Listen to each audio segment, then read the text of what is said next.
और यीशु मसीह के पाक और पवित्र नाम में मैं आप सभी का अभिवादन करता हूँ। और आज इस संडे सर्विस में इवेंचुअल मिनिस्ट्री की तरफ से जो ये बाइबल स्टडी है उस सब में मैं आप सबका स्वागत करता हूँ।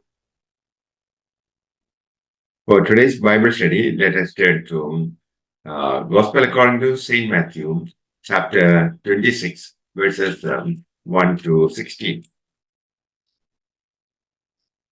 और आज की बाइबल स्टडी के लिए हम देखेंगे मत्ती रचित सुसमाचार उसका 26 अध्याय उसका 1 से 16 वचन। First two verses. पहले दो वचन को हम पढ़ते हैं। जब यीशु ये सब बातें कह चुका तो अपने चेलों से कहने लगा, तुम जानते हो कि 2 दिन के बाद फसह का पर्व है और मनुष्य का पुत्र क्रूस पर चढ़ाए जाने के लिए पकड़वाया जाएगा। Here, in this passage, what we find is the prediction about the crucifixion of Jesus Christ.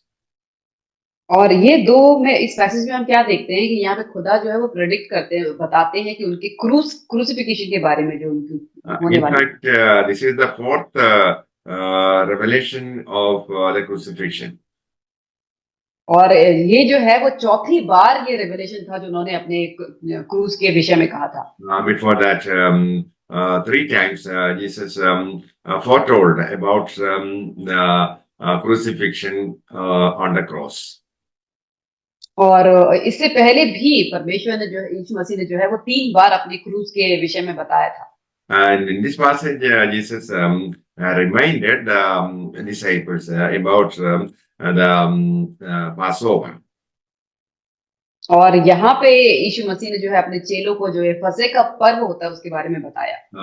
Every year they celebrate Passover in remembrance of how God delivered Israelites from the slavery in Egypt. और ये जो फसह का पर्व जो है वो इसके लिए इस याद में मनाया जाता है कि ताकि हम ये याद कर सकें कि कैसे खुदा ने जो है वो इजरायलियों को जो मिस्र में जो दासत्व में थे वहां से छुड़ा के लेकर आए। God asked the Israelites to sacrifice a lamb and take the blood of the lamb and paint it on the doorpost. और जब तक परमेश्वर ने उनसे कहा था कि वो एक जो जो मेमने का जो लहू होता है वो उसको ले और अपने जो भी दरवाजे होते हैं उसके ऊपर उसका निशान बनाए। And it was a symbol that those houses belong to children of God. और ये एक चिन्ह था कि वो दरवाजे जो है वो परमेश्वर के बच्चों के। So the angel of God could easily identify children of God.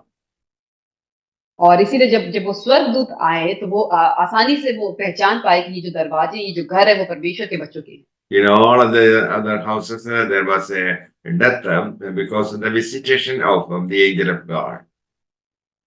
और बाकी उन घरों को छोड़ के बाकी के घरों में जो था कि मौत हो गई थी क्योंकि जो परमेश्वर के जो मौत के स्वर्गदूत थे वो आए थे। So the Egyptians were mercilessly punished and they were forced to liberate the Israelis.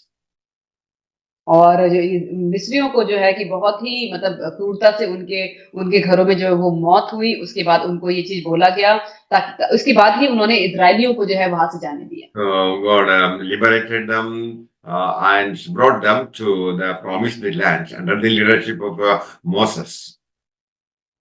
और परमेश्वर ने जो है कि इजरायलियों को वहां से छुड़ाया और उसके बाद जो उसने जो प्रॉमिस लैंड का उसने उन्होंने जो वाचा किया था जिस देश के बारे में उनको वो दिया और ये मूसा की अगुवाई में हुआ सब। In remembrance of that, every year they are celebrating the feast of Passover. और इसी इसी घटना को याद करने के लिए इसी की याद में वो जो हर साल जो है वो फसह का पर्व मनाते हैं। And this Passover was a type of Jesus Christ. और ये जो फसह का पर्व है ये एक यीशु मसीह का ही एक टाइप है। So Christ was made the Lamb of God that may pass over us, the sinners. और जो जो यीशु मसीह है वो एक मेमना बना और हमारे जो गुनाह थे जो पाप थे उसके ऊपर दे दिए गए। So Jesus came here, died on the cross as a lamb. और तो यीशु मसीह इस जगत में आया और हमारे लिए वो मरा एक मेमने की तरह। So the angel of death will not visit them. Those people who surrender their life to Jesus Christ. और तब जो जो जो जो मौत के जो वो स्वर्गदूत जब आएंगे तो वो हमारे पास नहीं, उन लोगों के पास नहीं आ पाएंगे जिन्होंने अपने जीवन को यीशु मसीह को सौंप दिया है। So we have nothing to be afraid because we are marked by the blood of Jesus Christ. तो हमें जो है वो डरने की बिल्कुल भी आवश्यकता नहीं है, क्योंकि हमें जो है यीशु मसीह के लहू से चिन्ह कर दिया गया है। So God may pass over us, the sinners, because of Jesus Christ. तो जो वो परमेश्वर जो है हमारे पापों को जो है वो भूल जाएगा, पास ओवर कर देगा, क्योंकि यीशु मसीह की वजह So से। Christ, as the Passover lamb, had to be killed on the day of the Passover. तो इसीलिए जो जो मसीह जो है वो जो मेमना बना उस फसह के पर्व के दिन हमारे गुनाहों के लिए उसकी जान जाने के लिए। According to tradition, the Passover lamb had to be examined before the sacrifice. और जो रीति जो नियम के अनुसार ये था कि जो फसह के पर्व का जो मेमना होता है उसे अच्छी तरीके से उसको देखा जाता है, उसके बाद उसकी बलि दी जाती है। So also Christ was examined by the courts before 6 days. और 6 दिन पहले ही यीशु मसीह को भी उस कोर्ट के सामने उनको उनको जांचा गया था। So like the Passover lamb, Jesus was examined by the Jewish leaders for a few days. और जैसे कि जो फसह के पर्व का मेमना होता है उसकी जांच की जाती है, वैसे ही जो यहूदियों के जो लीडर्स थे उसके द्वारा यीशु मसीह की जांच की गई थी। And Pilate gave the verdict that he found no guilt in Jesus Christ. और तब जो पिलातुस जो था उसने ये चीज को डिक्लेयर करा कि उसको इसमें कोई भी दोष नजर नहीं आता है। So Jesus was proved to be perfect and qualified to be the Passover lamb for us. और इसीलिए यीशु मसीह जो था इसने ये साबित कर दिया कि वो बिल्कुल भी परफेक्ट है उस फसह का जो मेमना होता है उसको बनने के लिए, हमारे गुनाहों के बदले जाने के लिए। Now verses 3, 4, and 5. अभी हम 3, 4 और 5 को पढ़ेंगे। तब प्रधान याजक और प्रजा के पुरनिये काइफा नामक महायाजक के आंगन में इकट्ठा हुए और आपस में विचार करने लगे कि यीशु को छल से पकड़वाकर मार डालें। परंतु वे कहते थे, पर्व के समय नहीं, कहीं ऐसा ना हो कि लोगों में बलवा मच जाए। The chief priests and the elders of the people gathered together and decided to crucify Jesus Christ. और तब वहां के जो प्रधान याजक थे और जो भी पुरनिये थे उन लोगों ने एक मत होकर ये चीज कहा कि हम उसको यीशु को छल से पकड़ेंगे और उसको क्रूस पे चढ़ाएंगे। Jesus had a large number of followers. लेकिन यीशु मसीह के जो पीछे चलने वाले लोग बहुत ज्यादा थे। So they decided to arrest Jesus Christ secretly. और इसीलिए उन लोगों ने इस चीज को डिसाइड करा कि उसको चुपके से पकड़ेंगे। Verse 6.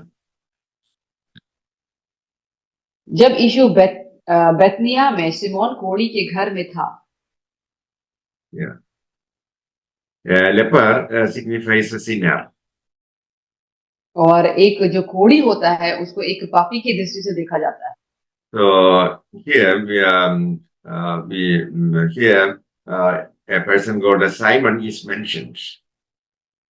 और यहाँ पे एक इंसान जिसका नाम है सिमोन, उसको यहाँ पे बताया गया है। Simon was a leper who must have been healed by the Lord Jesus Christ. और सिमोन एक कोढ़ी है जो यीशु मसीह के द्वारा वो से चंगा होना था। So as a token of his gratitude, he organized a feast in his home. और उसके बाद उसे अपनी ग्रेटिट्यूड को दिखाने के लिए उसने अपने घर में एक फीस्ट को रखा, उसने भोज को रखा। And the disciples of Jesus Christ were also with him. और यीशु मसीह के जो चेले थे वो भी उसके साथ थे। So as a saved sinner, he was very happy to organize a feast. और एक पापी जो खुदा की आशीष से वो बचाया गया तो वो बहुत ही खुश था, इसलिए उसने उस भोज को रखा था। So a saved person will always enjoy the presence of the Lord. तो एक जो बचाया हुआ इंसान होता है वो हमेशा खुदा की उपस्थिति में बहुत ही आनंदित होता है। So we also gather in the name of Jesus Christ because we like to enjoy the presence of God in our meetings. और इसीलिए हम भी एकत्रित हुए हैं क्योंकि हम जो है उसकी अपनी जो भी हम मिलते हैं उसमें हम खुदा की उपस्थिति से हम आनंदित होते हैं। Verses 7, 8 and 9. तो एक स्त्री संगमरमर के पात्र में बहुमूल्य इत्र लेकर उसके पास आई और जब वह भोजन करने बैठा था तो उसके सिर पर उंडेल दिया। यह देखकर उसके चेले रिसियाकर कहने लगे, इसका क्यों सत्यानाश किया गया? इससे तो अच्छे दाम में बेचकर कंगालों को बांटा जा सकता था। Here, a person called Mary is mentioned. और यहाँ पे एक इंसान है मरियम, उसके बारे में बताया गया है। She received miracles in her life. और उसने जो है चमत्कार को रिसीव किया था अपने जीवन में। So she brought an ointment or an ointment of great value and poured it over the head of Jesus Christ. और वो जो है कि वो एक बहुत ही बहुमूल्य जो है संगमरमर के पात्र में बहुमूल्य इत्र लेकर आई थी और उसने यीशु मसीह के उसमें सर पे उंडेल दिया था। She did it as a token of her love and affection to Jesus Christ. और उसने ये जो यीशु मसीह के प्रति जो उसका प्रेम था उसके प्रति उसने ये चीज किया था। But some of the disciples suggested that it was a wish.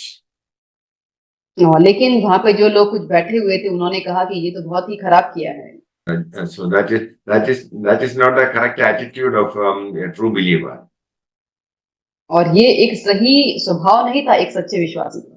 It was an opportunity for her to express her love and gratitude to Jesus Christ. क्योंकि ये उसके लिए एक बहुत ही सौभाग्य की बात थी कि वो अपने प्रेम को अफेक्शन को यीशु मसीह को दिखा सके। So when millions of people live in their sins without knowing Lord Jesus Christ, God loved you and I so much that we are saved from sin. और इसीलिए जब मिलियंस ऑफ लोग जो है जो अपने जीवन को उस पाप में बिताते हैं लेकिन परमेश्वर ने आप पे हम पे दया की और हमारे पापों को माफ किया ताकि हम पाप में ना जिए। Like Mary, we should also love the Lord and grasp every opportunity to love Jesus. और इस मरियम की तरह ही हमें भी परमेश्वर से प्रेम करना है और हर एक जो भी अपॉर्चुनिटी हमारे पास आती है परमेश्वर की सेवा करना है। Here, Mary grasped the opportunity to pour upon the Lord the best that she had. और तब ये मरियम के पास ये एक मौका था कि उसके पास जो कुछ भी था उसने उससे परमेश्वर के प्रति जो उसका प्रेम था उसको दिखाने का कोशिश किया। So if we have the revelation of who Jesus is, then without any reservation, we love the Lord. और इसीलिए जब हमारे पास भी वो रिवेलेशन आएगा, वो प्रकाशित होगा कि परमेश्वर कौन है, तो हम भी उसको हर चीज से उसको प्रेम कर पाएंगे। Verse 13. मैं तुमसे सच कहता हूँ कि सारे जगत में जहां कहीं ये सुसमाचार प्रचार किया जाएगा, वहां उसके इस काम का वर्णन भी उसके स्मरण में किया जाएगा। In fulfillment of this prophecy, even today, we are mentioning her name. और ये जो भविष्यवाणी हुई तो इसकी पूरी होने का यह है कि आज भी हम लोग इस विषय को स्मरण कर रहे हैं, याद कर रहे हैं। The story of the gospel is that the Lord loved us. और जो सुसमाचार की कहानी ये है कि परमेश्वर ने हमसे प्रेम किया। And the story of Mary is that she loved the Lord. और मरियम की कहानी ये थी कि उसने परमेश्वर से प्रेम किया। May the Lord bless you all with these words. Amen. परमेश्वर आपको इन बच्चों के द्वारा आशीष करे। आमीन।